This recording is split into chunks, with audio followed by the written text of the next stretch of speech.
Well, a very good morning, good afternoon, good evening, depending on where in the world you are tuning in from. My name is Adrian Reed, and a very warm welcome to this BA Community webinar. And this has been another one of the really, really popular topics. It's always interesting. I never really know when I put a webinar up on the website how many people are going to register, but this has been another one of those really, really hot topics, and for very, very good reason. You might be tuning in because you are wondering how to handle benefits. It's a topic that we probably talk about a lot as business analysts. We talk about value and outcomes, but it can be really, really hard to know how to handle that. Or you might be tuning in because the title is so compelling of the webinar that Sam has put together for us. And either way, that is completely fine. If you are attending live, please do say hello to each other in the chat. You might want to say where you're from. We've got Michelle from Hampshire, Rushma from Warwickshire have said hello already. We've normally got quite a global coverage. And Indy from Toronto, hello, fantastic. So it's kind of lunchtime for you there as well. Well, it really brings me great pleasure to introduce Sam Merrick, who many of you will know through his his presentations, his involvement with BA meetups and groups. He's an IIBA certified business analysis professional and BCS advanced diploma holder who's really passionate about business analysis, as I'm sure many of us are to be here on a webinar this evening. Has had many sort of senior and very interesting business analysis roles across a whole wide range of industries. So Sam, thank you very much for being here today. Thank you for inviting me, Adrian. It's a pleasure. Yeah. And just before we get started with the webinar, I just wanted to let everyone who is attending live to know that there is a mural board. I'm just going to pop the link in the chat now. And those of you who have been on one of these webinars before will know how this works, but just in case you don't, when you click on that link, you will see something that looks like this, and you don't need to log in. You don't even have to type your name. You can see I'm now going to be visiting Sea Turtle, which is cool.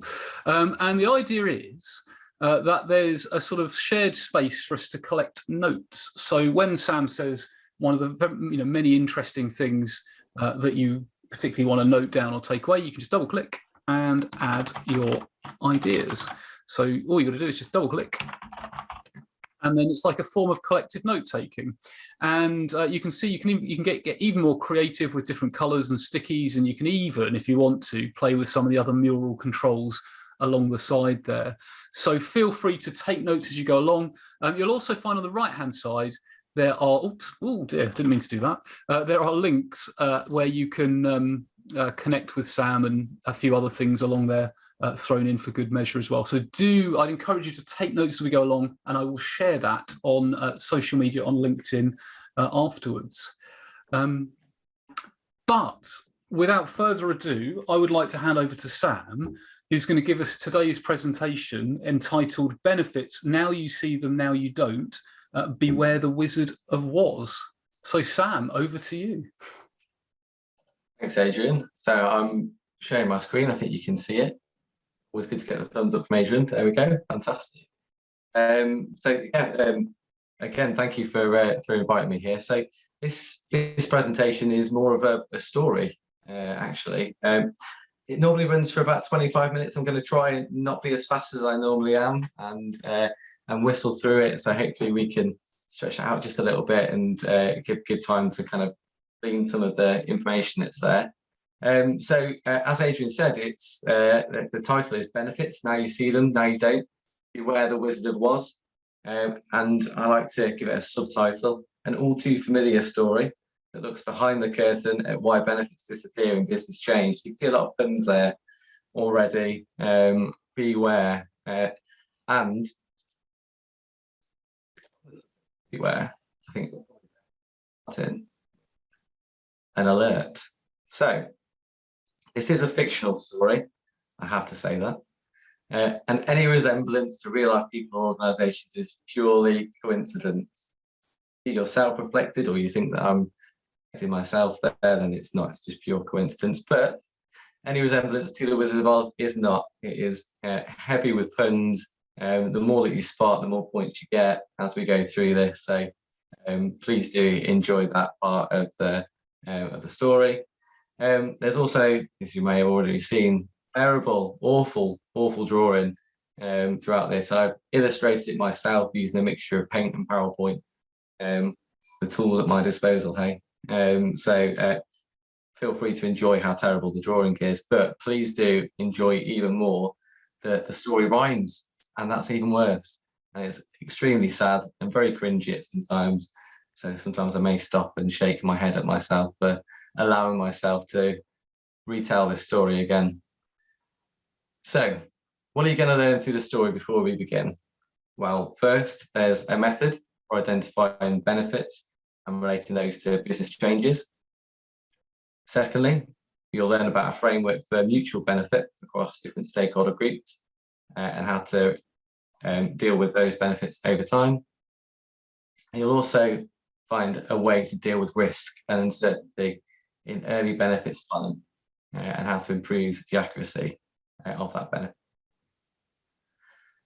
So, as the curtain pulls back, we'll begin our story. This is where I start to rhyme and start to shake my head. So, let me introduce our protagonist, a mother of two called Anna Lizst.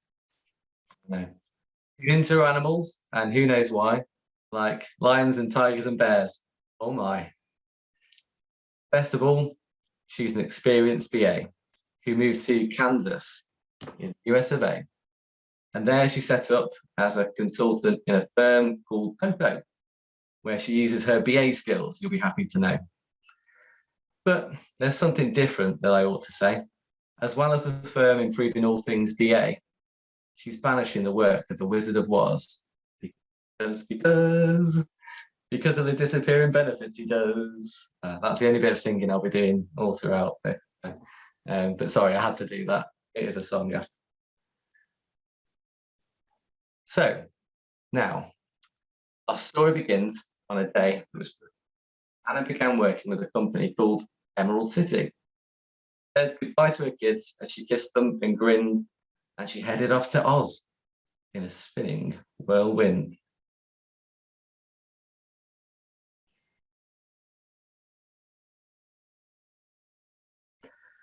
And as she arrived at the head office in Oz, she saw the green towers and laughed because it was not like anything she'd seen before. And she said, "Looks like we're not in Kansas anymore." She entered the office and was met with a cheer as the boss glided over, saying, "I'm so glad you're here. This is Glinda Goodwitch, and she's kind and fair. She's a happy person with purple hair." She told Anna Lizst that she needed her to start on the double. Our yellow brick roadmap is surely in trouble. They had not had the benefits expected, as Anna had feared. They seemed to have somehow just disappeared.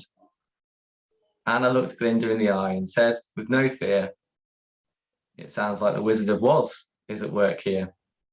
So she put on her ruby slippers instead of her black, and she said, "We'll soon get you back on track."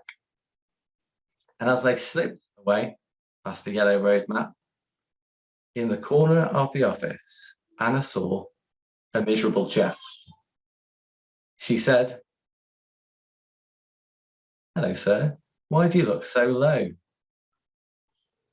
"Because I have no brain," replied the man. Merrick.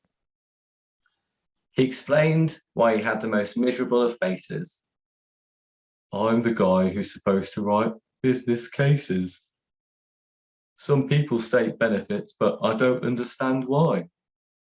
Others have great ideas, but I can't get them to fly." "I can help you," said Anna. "It doesn't have to be tragic." And she pulled out her wand, because all BAs are magic. "Let me show you something that I do back in Kansas." And with a flick of a wand, she drew a business model canvas. If you want to identify benefits changes will bring, this 9-box model is surely the thing. Take partners for one. they need considerations. Perhaps there's new terms or increased relations. Perhaps there are things that could make the relationship sour, or change things that give one party an increase in power. Do they help us perform activities or provide resources, supply materials to us cheaper than previous sources? If not partners, then our resources are the things to acknowledge. Will we get new materials or skills or increase our knowledge? Perhaps we solve something previously ineffectual, whether that's human, financial, or intellectual. And also, activities, yes, those things we must do to deliver value. Are they changing from what we're used to do? What effect does this have on partners and resource? Are we increasing our skills in our own workforce? Are we improving these, making them efficiently done, on time and to cost, or to quality without cost overrun?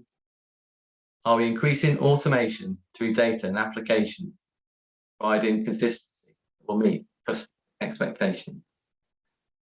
Yes, customers, the most important stakeholder of all, the ones who decide if we rise or we fall. They require special attention indeed. Will we meet expectation or even exceed? Which segments are affected by the changes we make? Is there a downturn in some and in others uptake? We may estimate through research what to expect, or look at previous changes and applied retrospect. Delivery of value would come through the channels. Are we increasing our capacity or volume so we don't look a shambles? For example, decreasing online loan times or the time left on hold, that customers being left out in the cold. And benefits to those already in the warm organisation. Does it improve the relationship continuation? Improving services that the customers need to be given to continue or enhance value proposition with the support they need or new things we provide, delivering in the local area or perhaps worldwide. Cost structure benefits may be something that prevail, using different payment terms or gaining economies of scale, or perhaps revenue streams improve our income, sales or subscriptions, to name but some. And finally, last but not least, we consider the benefits to the proposition we deliver. Does the brand improve its reputation? We increase convenience or accommodation, or perhaps more customization is the value we'll provide, or even if the quality of our product gives the customers pride. Can you see Carey Crow? There's no need for concerns. This will help you find benefits that could be returned. Yet Carey Crow's face was still looking glum. But how will I know if the changes achieve them? Well, I'm glad you asked, said the magic BA. Use a benefits map. I'll show you the way. And with yet another swish of her wand, a new model appeared. Anna was fond. You can start with the objectives the investment intends. The successes of the change when it comes to an end. These targets should cause positive things that are separate, and these positive things will be the business benefit. So if there's no link between investment aims and these, then you can be sure to challenge benefit claims with ease, as it's unlikely that those benefits will be achieved, and you begin to banish some benefits. Then by checking the changes intended, it builds more success. You can categorize these changes as business, enabling, or ITIS. With ITIS, these are specifically major IT systems change that support the enablers in a very wide range. They might be training, defining measures, or new reporting structures, mapping processes, rules, or reallocating budgets. But each of these enabling changes should be to the extent that the business changes. And business changes should implement practices which provide the implementation for the benefits. And once again, if no link there can be obtained, find out the changes which should be reframed. Quite simple map of the benefits is the time and the place to enable critical thinking of your business case. Identifying benefits that should be ignored and removing needless changes that don't help the cause. Anna saw piles of paper over Carey's desk and she picked one up to use as a text. She read how the drivers in the delivery part of the firm could get stuck in traffic if they make a wrong turn, and that this causes quite a few late deliveries, but a simply developed app could put this at ease by rerouting or suggesting new routes that are fine to ensure the deliveries arrive on time. And the app could also allow the driver to take a photograph of the delivery when it takes place, so that a record is available just in case the customer decides to make a complaint. Anna said, let's take this example of the delivery part of the firm, aiming for 5% less direct deliveries in a 6-month term, and in 3 months, 5% reduction in delivery complaints. One benefit gained would be reduced idle time waits.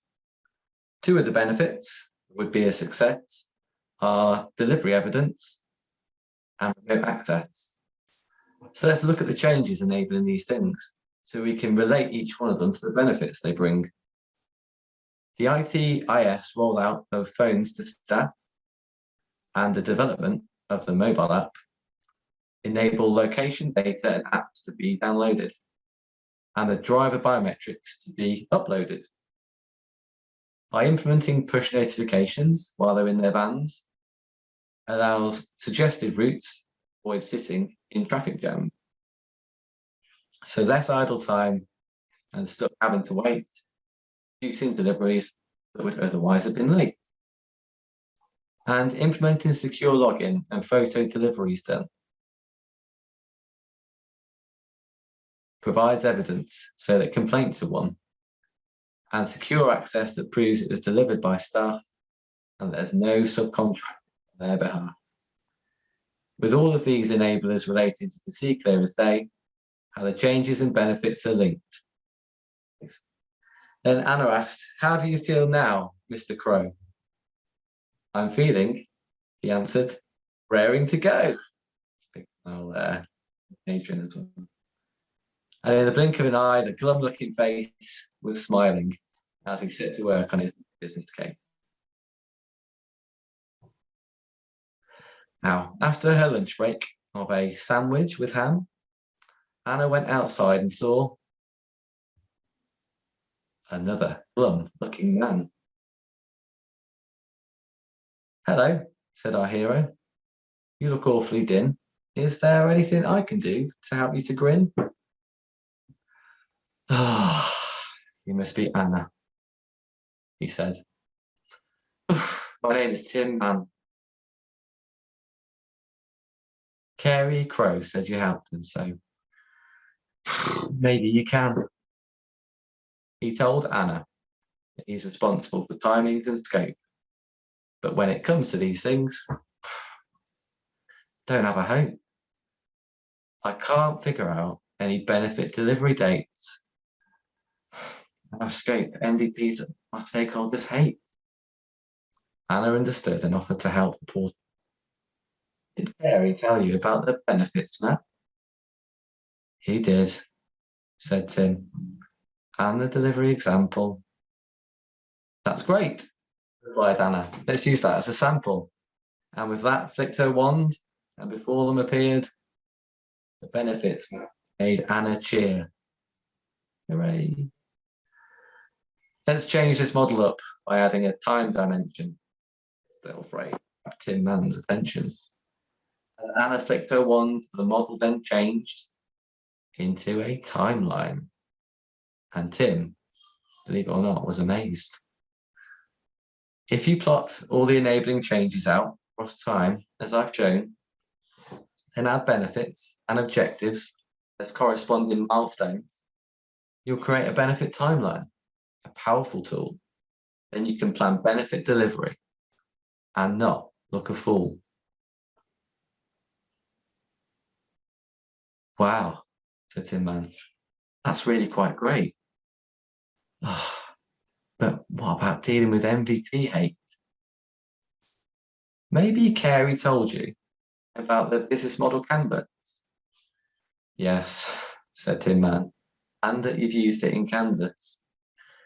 Anna agreed that that statement was true, but she told me she used it in other places too. And with a flick of her wand, the canvas was here in a swoop. And then Anna plotted on 8 stakeholder groups. Partners, hang on, partners, suppliers, competitors, and regulators. Customers, managers, employees, and owners. If you consider where your stakeholders sit to your value proposition, it can help you to tweak your MVP scope position. If you link the stakeholders to milestones from the timeline we drew, you can consider the impact each stakeholder's view. Will the changes to them be good, or will they be adverse? And can you change the scope to achieve the reverse? For example, take the benefit reduce idle time. For partner delivery drivers, it satisfies them just fine. But the benefit of providing delivery photo evidence means more work to do, so they may sit on the fence. It does, however, help employees solve cases, so there may well be smiles on all of their faces. And regulators too, with data risk reduction from the secure remote access to app reduction. But there is a point with this benefit that sticks. Partners might not be happy providing biometrics, so we may need to consider if they will support change on their work or if it needs further thought. But the investment outcomes achieve key aims. Customers will see higher service as gains. Managers and owners will see reputations increase and less costs as the lates and discrepancies cease. Competitors will have negative feelings about the change with more competition to compete against. That's likely a success for the company. So we create a map of benefits to help you. If there are options amongst this, we may need to think, what is the OMBO, the optimal mutually beneficial outcome? If you did not know. If you take each of your options and then on a stakeholder wheel, use a rag status to show how each stakeholder feels, this can help you to work out the option select and manage relations with those stakeholders in red. Or if you want this modeling to look more glamorous, perhaps plot stakeholder benefits using force field analysis. For each affected stakeholder, you can show easily the effect of the change to them and to what degree. And this may help with the changes as you plan to do some negating of any negative consequences through great communicating. How do you feel now, my dear Tin Man? I feel much better than when we first began. The end of the great smile. He said he'd used the timeline to plan benefit states and stakeholder benefit mapping to make MVPs great. And so Anna left him feeling hearty and taller, and she headed for refreshment at the water cooler. And of course, she met someone whose smile was replaced with a sad, sorry look all over his face. Oh dear, said Anna. You look as if you've been crying. Not yet, but I'm close, replied Howard Lee Lyon. I know what is wrong. It is courage I'm lacking. He told Anna he was in charge of benefits tracking, but just didn't know how much was being realised and how his planning was vague to keep surprised. I know you've helped Carey Crow and also Tin Man, but if anyone can help you, Anna, you can. So Anna said to Howard, please have no fear. I can help for sure. I have an idea. She told him if he was worried about ambiguity, inaccuracy, and to follow these steps, and they'll help him. He'll see. First, you must monitor benefits. So put processes in place to track if the benefits are trending best or worst case. There's often ambiguity when planning a change, so you can always expect to find the benefits they range. If the worst case and best case are well considered, case can even be based on if worst case. And as long as that's consistent across the whole portfolio, you can work out which investment is to go. The next thing is informing the planning. For this, there's no tricks. You simply must make sure that you track key metrics. Working out what metrics are key success indicators is important for gaining accuracy that's greater and greater. For example, if you're tracking customer revenue, consider tracking customer lifetime value. The average of customers from start to finish, and then you can see if this increases or diminishes. Or if staff are important, you could use cost to recruit. As for various business cases, it's something that suits, like replacing key members of staff or increasing the ranks. You can figure out what might be leaving the bank. There are lots of good metrics, so here are a few. But the key thing is step 3, conduct a review. As metrics change over time, you should think, will those benefits that I planned now grow, or will they shrink? Great, said Howard. Monitor, track, and review, and ensure timely data gets consistent use. He said thank you to Anna, best advice he'd had in a while, and that he was happy. He just wasn't someone that smiles. He gave that one away then, a flick of the wrist. So Anna trotted off. A week or a few, she met back up with Glinda for a work review. Thank you, said Glinda, for the work you've done. I'm pretty sure I say that from everyone. You gave Carey a brain with the benefits, with canvas and map. The other day, his business case was greeted with a pat on the back. And Tim's using timelines and stakeholder mapping. He's got the love from the stakeholders. They see him and are clapping. And Howard might not smile, but he's got courage now too. He's monitoring and tracking metrics and doing re-reviews. I have to admit, this is the best work I've seen. It's so good that our yellow brick roadmap turned green.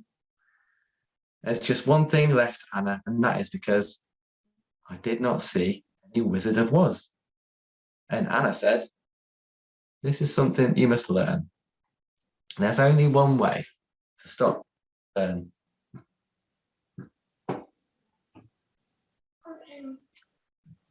As BAs, we have the most unique position to look past interests and make businesses that focus on value that's company-wide. And when we do that, he has no curtain to hide behind. Nothing there. For the Wizard of Woz isn't something you can see. He's this in you and in me. He's all the things that cloud benefits working, stopping it flourish. And to stop him, you need brains, heart, and courage. And with that, our brave hero left Emerald City in Oz with a clip of her ruby red slippers because she heard that the wizard had struck in your firms. So hopefully you'll share her story and learn. Thank you for listening and bearing through the bad rhymes, dealing with my drawing that was terrible at times. But I hope there are takeaways for you and for our profession. So all that's left is to ask any questions. Well, fantastic, Sam, and there's lots of very, very positives in the comments in the chat. With bravo, excellent cracking session. Lots of people clapping. I think this is really, really, really resonated. And for those of you that are attending live, do remember you can ask a question via the Q&A panel. So, keep chatting on the chat, but if you've got questions about benefits maps or force field analysis or anything like that, do pop them in the Q&A section. And also, I know I put this further up in the chat, but if you have enjoyed listening to Sam, there's always, it's interesting, isn't it? Because in a real world, we give people a real round of applause about now. But I always think a similar thing in a virtual environment is to connect on LinkedIn, so you can see what people are up to. So I've just put Sam's LinkedIn link in the chat there as well. So do go ahead and connect with Sam and keep those questions coming in the Q&A panel as well. So Sam, I mean, a fantastic presentation. I have to ask, what particularly interested you in benefits? I mean, clearly this is a really creative approach to talking about benefits, but I'm guessing that was inspired by like real world events. So I wonder if I wonder what the story behind the story is. Yeah, so I think so I tried to present at the BA conference a few times and got knocked back a couple of times. I thought, well, what can I talk about that nobody talks about? It's really important to us. I kind of sort of almost 5 whys myself and said, well, what's business analysis all about? And it's there because it's part of a value chain, if you like, to deliver benefits through changes to organisation. I thought I haven't really seen many presentations on benefits. I thought in terms of the content, I thought, Joe, that's a great space to start. Let's talk about nobody talks about. Let's talk about benefits, because that's what we're all about. That's what we're trying to achieve. That should really be the North Star, if you like, for our work.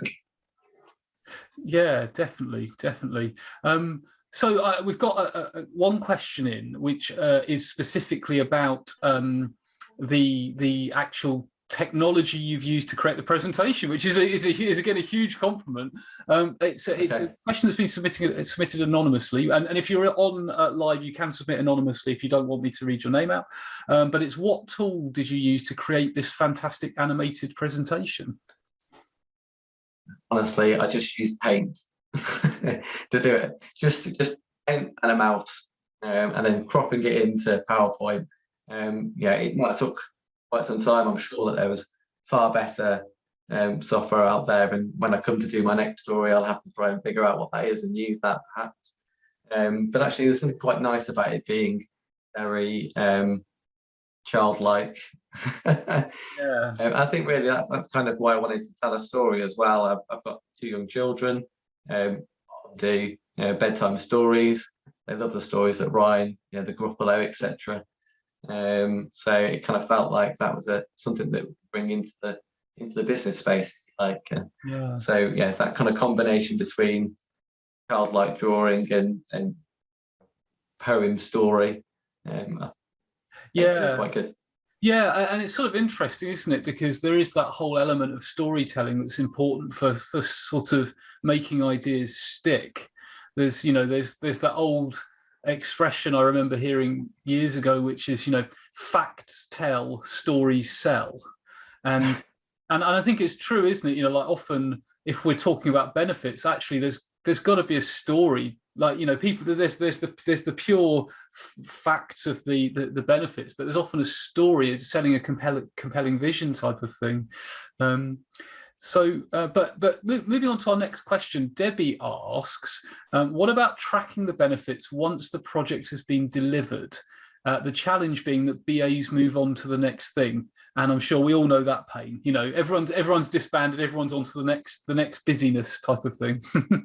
Yeah, totally. So I think there's only so much you can get through in a 25-minute story, and I think that kind of sits outside of the story, the answer to that. For me personally, I think that it's about ownership, benefits realization, activity that needs to be done post analysis and change, and perhaps you've got a working change operating model or IT operating model, or wherever you sit in the organization as a BA community that brings you back into that, then great. But if not, then I think it's about making sure that somebody's owning benefits and tracking those benefits for when they were expected as part of the business case. Because if you don't do that, as was shown in the bit with Howard Lee Lyon, you can't then reuse that knowledge that you've gained through doing that benefits realization to bring back into early business case planning around benefits. So I think, ownership, I think, is a really key key part of benefits realisation if it's not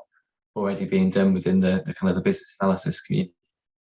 Yeah, that's it, isn't it? And I think it's often, although it can be hard to do when defining the expected benefits, that's a good time to decide who the owner is. It's not necessarily the time that people want to talk about ownership, but defining early is probably a good idea where possible. Absolutely, yeah, totally agree. We've then got Emily asks, in a business model canvas, if the organisation is a government department, what would you typically put in the revenue stream section? Would you enter something like budget allocation from tax dollars? It's not really revenue, but it's funding. Really interesting question. Yeah, I think it's a great question. You've also got kind of non-profit organisations as well. But no, I think I've not delved too much into the business model canvas as a technique in those contexts. Perhaps something in the future, but I guess I'd kind of see that as, well, what's making money in that then balances that cost. I think when it comes to government, you've got incoming and the outgoing expenditure. So I think I guess it's a case of just replacing that with more appropriate words than perhaps revenue. Yeah, and I suppose it might depend on the government department as well, because if you were the area that's responsible for direct taxation, then you sort of have got a direct revenue stream because you're getting sort of direct taxation. Whereas if you're somewhat removed from the collection of revenue and you're just given an annual budget each year, then it's a sort of I guess a slightly trickier one. I guess that kind of I think they've probably got two separate takes on that canvas. Kind of tax receipts in a way. For one of those departments, and then for the other, you've probably got budget. Yeah, absolutely. Fantastic. Let's look at some of the other questions that have come in. So Max says, totally terrific. So Max really liked the presentation, but asks, how would you handle a business environment where benefits don't seem to be as important as the highest paid person's view? Wow. Our job, isn't it? I think our job is to break that environment apart, to make the benefits be the North Star rather than hippo opinion, highest paid person opinion. So I think as BAs, we've got to be the critical thinkers, the person that's challenging why, and being a positive critique, a critical friend. I think I've heard people use that phrase before. I think that's what we've got to be there, and that may include ruffling the feathers of the hippo. Yeah, it's interesting. So I've heard like hippo. I heard someone also talk about a zebra recently, which was zero experience but really arrogant, which I thought was kind of an interesting one, as well as the hippo, like hippo and zebra type of thing. But yeah, it is. It's about cutting through that, isn't it? It's about, and I do think that from a personal reflection, I think the tools you've shown today, I mean, particularly the benefits map, I'm a real fan of benefits maps, but they can sort of cut through that because it shows, oh, look, actually, it doesn't give, it doesn't connect together. If you can start to compare different things together, and again, the really nice angle you took to then putting it on a sort of benefits delivery timeline, you can show, well, actually, look, if we make our MVP this, then that's going to get us more value early, type of thing. So Stuart asks, what elements or outputs of the benefits analysis would you put in front of sponsors or stakeholders? He goes on to ask, how do you go about communicating the insights you uncover? I think if I've understood the question right, so we need to be thinking about, well, what are those objectives? That's the key game, because that should be a shared objective between those that are asking for the change and those delivering. But I think then it's a case of going, well, okay, well, which components, which changes are supporting that objective? So you can break that down, much with the benefits map, you can break that down into benefits, and you can relate those changes that are being done. I think it's a case of communicating which changes are delivering what value, and when, if you're using such a tool like a benefit timeline. And what I've often done on many different initiatives, laid out that benefits map and then sliced it horizontally into different phases. And actually then what that tends to do is create this view of, well, which is the most important slice or slices to deliver as part of MVP or MLP or whatever you whatever you use in that kind of context. I think doing that can help to communicate the relationship, I think, between value and changes. Yeah, definitely, and it is, and I think it's a good question, and as you were sort of explaining there, I was thinking the power part of the power perhaps of some of those models are the fact that they're quite visual and quite concise. I mean that it's sort of interesting, isn't it? Like, I always think that to create a good business model canvas or to create an uncluttered benefits map is actually really hard. But once you've done it, people can just look at it and say, oh yeah, no, I get it. Almost like a good benefits map needs virtually no explanation. It kind of, I mean, it needs a bit of explanation because you've got to kind of explain what the bits mean. But then people are just like, oh right, I get it. So we need to do these enabling changes to deliver these sustained business changes, and that means that we get this benefit to create this objective type of thing. And it kind of, the tools help, I think, don't they, with that explanation? Absolutely. I don't know the quote word for word, but there's that Einstein quote that comes to mind of, if you don't know it well enough, you can't explain it simply enough. And I think really the models tend to be the simple explanation. There's so much work that goes on, I think, before to try and critically think about that model, make it into something that is easy to explain. It's almost like the swan as well. You're paddling under the surface. Then you're showing this beautiful model on top. I think it's very much the case. I think models absolutely have their place. Good communication tool. I'll probably add to the question from Stuart as well. Yeah, definitely. I don't know if you find this, Sam, but I found sometimes when using or when like working with stakeholders to elicit and create benefits maps, we've had to go through a bit of a messy stage where it's like, this is a big mess. None of us, like, at the moment it's just sticky notes on a wall, like, but you have to kind of say, you kind of have to take people through that. No, trust the process, that there will be a useful output at the end, trust me, type of thing.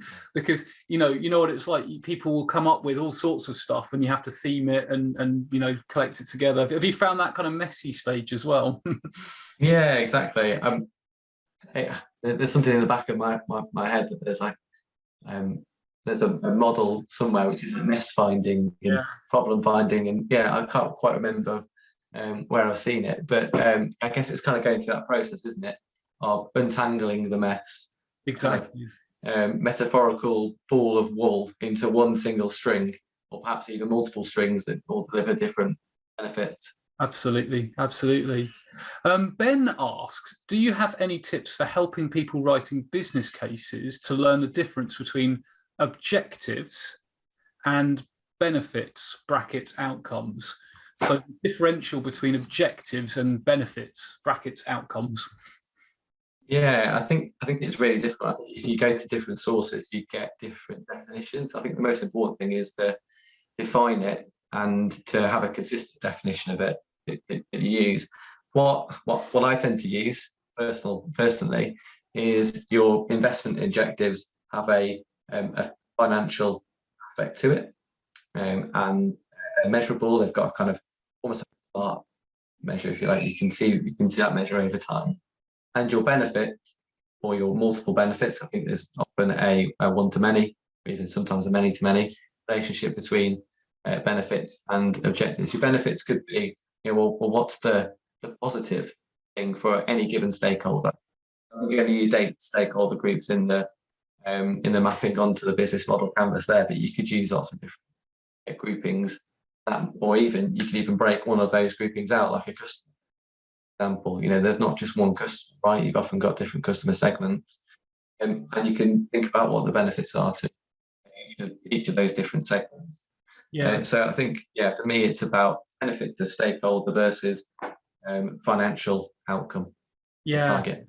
It's interesting, Sam. As you were speaking there, I was thinking about Emily's previous question about like using techniques like this in the public sector, and I don't know why, but my mind immediately went to sort of a public like the NHS in the UK, like a healthcare setting, and I was imagining that, well, actually, in that situation, you might have, and I know this is very off the top of my head and too high level, but you might have an objective which is, you know, reduce the number of premature deaths or something, but then you might have specific benefits like a preventative benefit, like fewer people have to attend hospital because they don't get ill in the first place, which leads to that objective. And also, you know, people are treated more effectively or diagnosed right first time type of thing.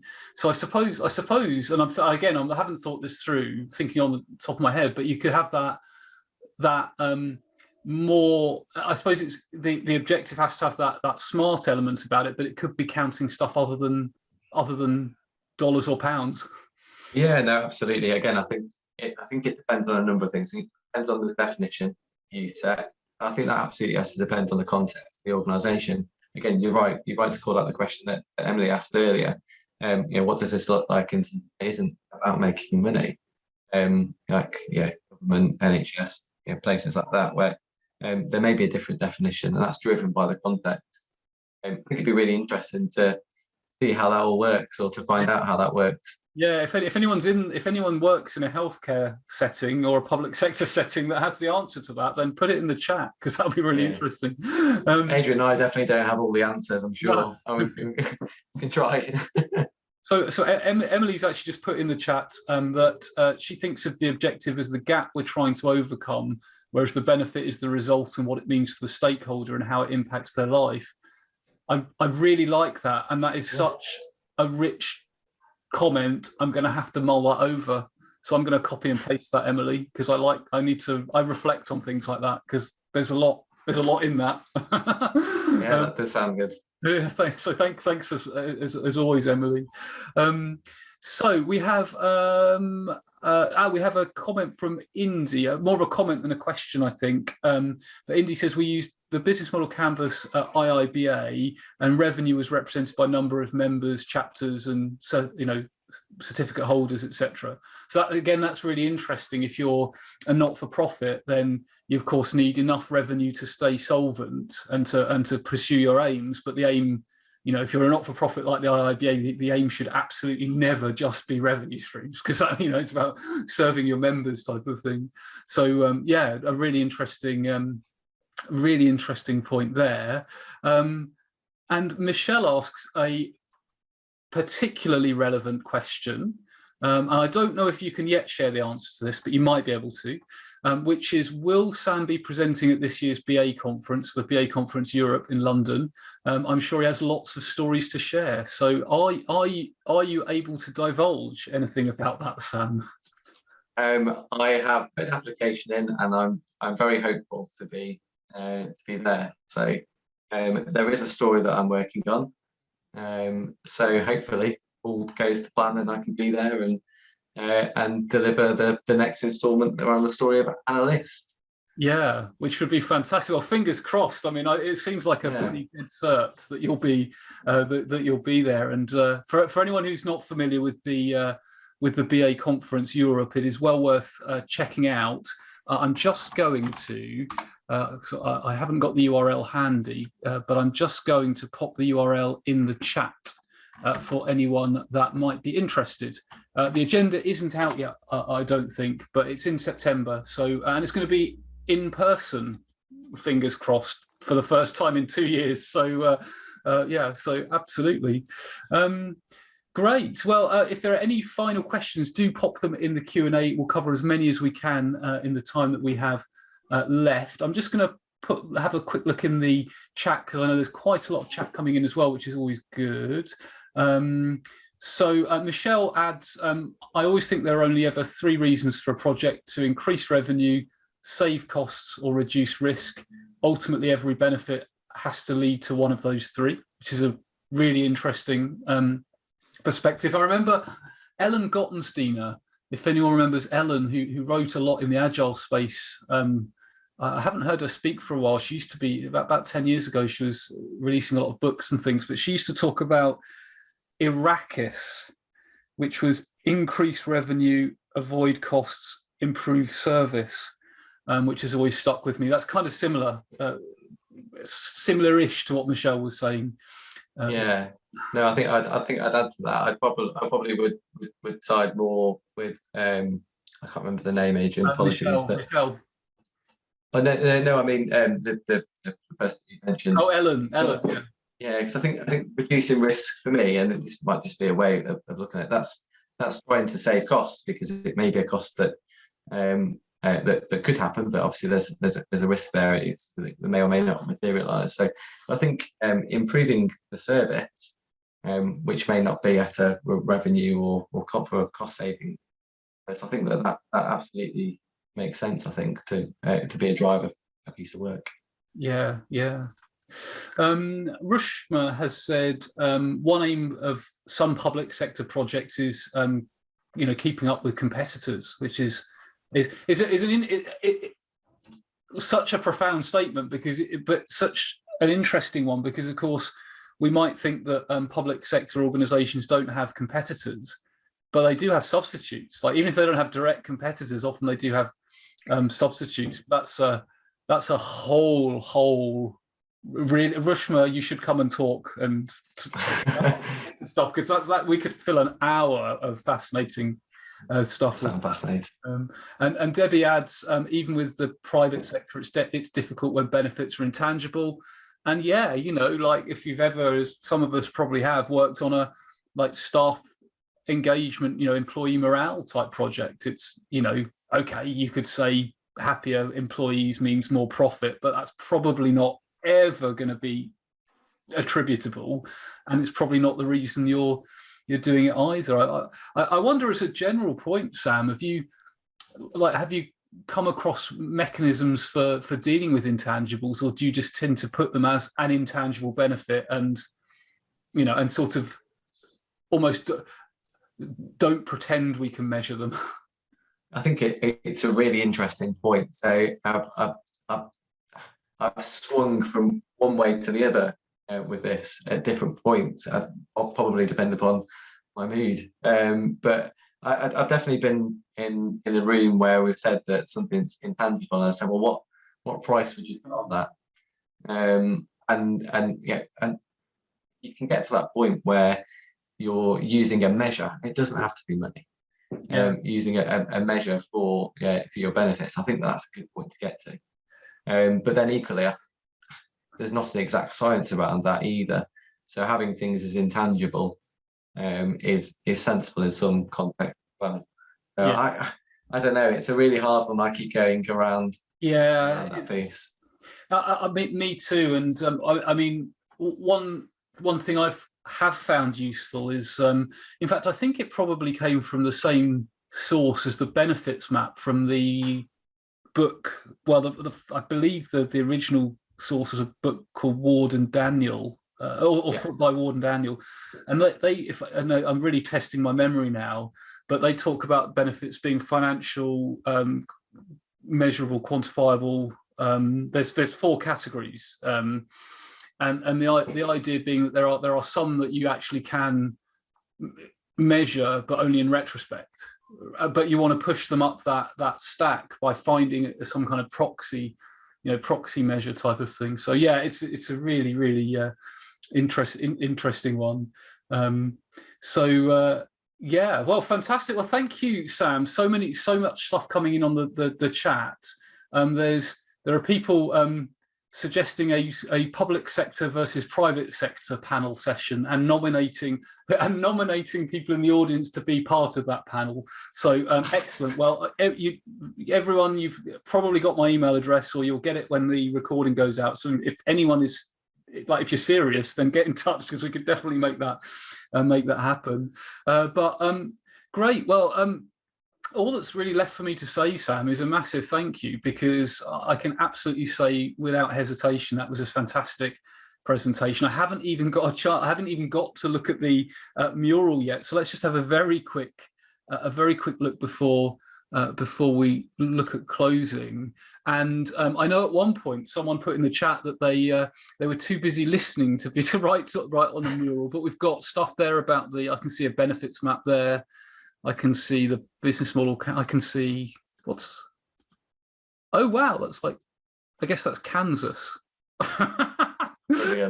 So yeah, so some quite creative stuff to look at as well. So fantastic. So thank you very much, Sam, for a brilliant presentation.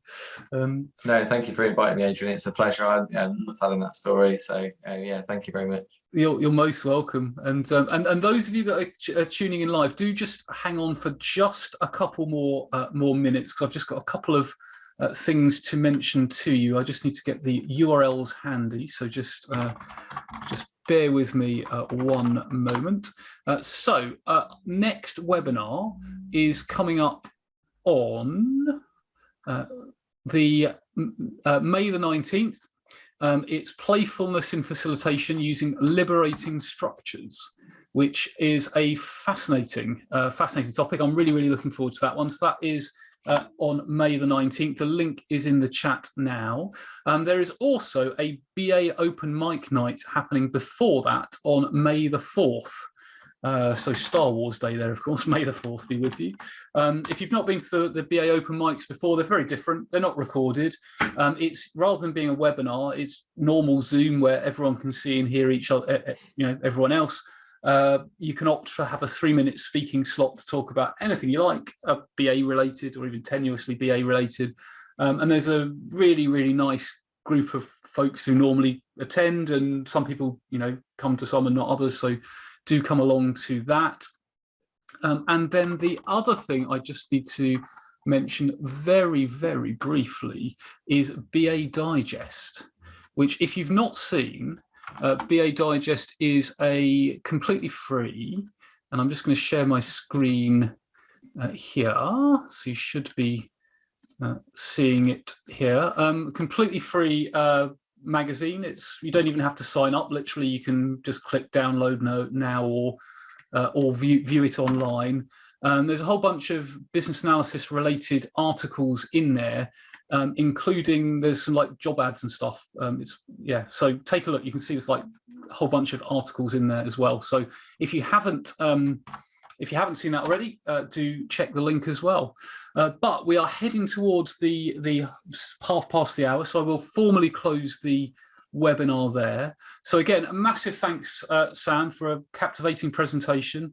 Thanks everyone for attending. Stay safe, everyone, and take care, and see you again soon. So bye for now.